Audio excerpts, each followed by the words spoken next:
નમસ્કાર, સ્વાગત છે ગુજરાત ફર્સ્ટમાં સમાચારો સાથે હું છું દીપિકા। સમાચારની શરૂઆતમાં વાત કરવી છે અમરેલીના ખાંભા પંથકમાં ધોધમાર વરસાદ, અનરાધાર વરસાદથી છલકાઈ ગયા નદી નાળા, ખેતરના શેઢે પડેલું થ્રેશર નદીના પ્રવાહમાં તણાયું। ખાંભાના કાતર ગામે નદીના પ્રવાહમાં થ્રેશર તણાયું। અનરાધાર વરસાદથી નદી નાળાઓ છલકાઈ ગયા છે। ખેતરના શેઢે પડેલું થ્રેશર તણાતું આ વિડીયોમાં કેદ થયું છે। નદીના ધસમસતા પ્રવાહમાં આખું થ્રેશર તણાતું દેખાઈ રહ્યું છે। અમરેલીમાં ખાંભા પંથકમાં ધોધમાર વરસાદ, અનરાધાર વરસાદથી પૂર જેવી પરિસ્થિતિનું નિર્માણ થયું છે। ખાંભાના કાતર ગામે આ નદીના દ્રશ્યો છે કે જ્યાં ધસમસતા પ્રવાહમાં થ્રેશર તણાઈ રહ્યું છે।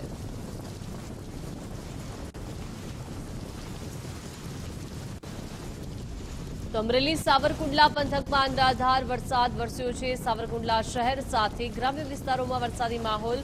સાવરકુંડલાના આદસંગ ગામે ધોધમાર વરસાદ ખાબક્યો। આંબરડી ગામની શેરીઓમાં નદી વહેતી હોય તેવા દ્રશ્યો સર્જાઈ ગયા। કમોસમી વરસાદથી પાકમાં મોટા પ્રમાણમાં નુકસાનીની ભીતિ સર્જાઈ રહી છે। તો આંબરડી ગામમાં જોઈ શકાય છે શેરીઓમાં નદી વહેતી હોય તેમ ધસમસતા પ્રવાહ વરસાદી પાણીનો વહી રહ્યો છે। સાવરકુંડલા પંથકમાં અનરાધાર વરસાદ આજે ખાબક્યો છે। શહેર અને સાથે સાથે ગ્રામ્ય વિસ્તારોમાં પણ ધોધમાર વરસાદ ખાબક્યો છે। આદસંગ ગામના આ દ્રશ્યો છે કે જ્યાં શેરીઓમાં નદી વહેતી હોય તેવા દ્રશ્યો છે। કમોસમી વરસાદથી પાકમાં મોટા પ્રમાણમાં નુકસાની પણ ખેડૂતોને ભીતિ સતાવી રહી છે। તો કમોસમીનો માર જગતના તાતે ફરી એક વખત ભોગવવાનો વારો આવ્યો છે। આદસંગ ગામના દ્રશ્યો છે।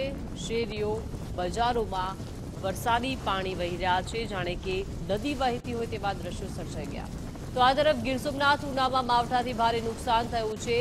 માઢ ગામ અને કાજરડીમાં મગફળીને નુકસાન થયું છે। ભારે વરસાદ બાદ ખેતરો જળાશયમાં ફેરવાઈ ગયા। વરસાદ પાણીમાં મગફળીના પાથરા તણાઈ ગયા। માઢગામ અને કાજરડીમાં મગફળીને વ્યાપક પ્રમાણમાં નુકસાન થઈ ગયું છે। ભારે વરસાદને કારણે ખેતરો જળાશયોમાં ફેરવાઈ ગયા છે અને જોઈ શકાય છે જગતનો તાત ફરી એક વખત લાચાર થયો છે। ઉનામાં માવઠાથી ભારે નુકસાન થયું છે અને ઊભો પાક, મગફળીનો પાક તણાતો જોઈ શકાય છે। ભારે વરસાદને કારણે ખેતરો તરબોતર થઈ ગયા છે, જળમગ્ન થઈ ગયા છે અને તેમની વચ્ચે ખેડૂતોનો પાક જે છે તેમાં મોટા પ્રમાણમાં નુકસાનની ભીતિ છે। તો વલસાડ જિલ્લામાં મોડી સાંજથી ગાજવીજ સાથે વરસાદનું આગમન થઈ ગયું। પારડી નેશનલ હાઈવે 48 પર પાણી ભરાતા લોકોને હાલાકી થઈ છે। દાણા બજાર, છીપવાડ સહિતના વિસ્તારોમાં પાણી ભરાઈ ગયા છે। 4 કલાકમાં વલસાડ તાલુકામાં 50 મિલીમીટર વરસાદ નોંધાયો છે। જિલ્લામાં સૌથી વધુ કપરાડામાં 54 મિલીમીટર વરસાદ ખાબક્યો છે। ધરમપુર તાલુકામાં 25, પારડી તાલુકામાં 36, જ્યારે ઉમરગામ તાલુકામાં 35 મિલીમીટર વરસાદ ખાબક્યો છે।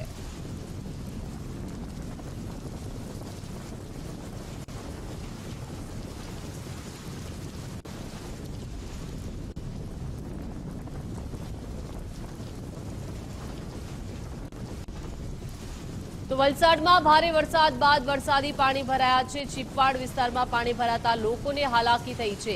દાણા બજાર સ્થિત હનુમાન મંદિર પર પાણી ભરાઈ ગયા છે। કમોસમી વરસાદને કારણે પાણી ભરાઈ ગયા છે। દાણા બજાર સ્થિત હનુમાન મંદિર આવેલું છે કે જ્યાં પાણી ભરાઈ ગયા છે।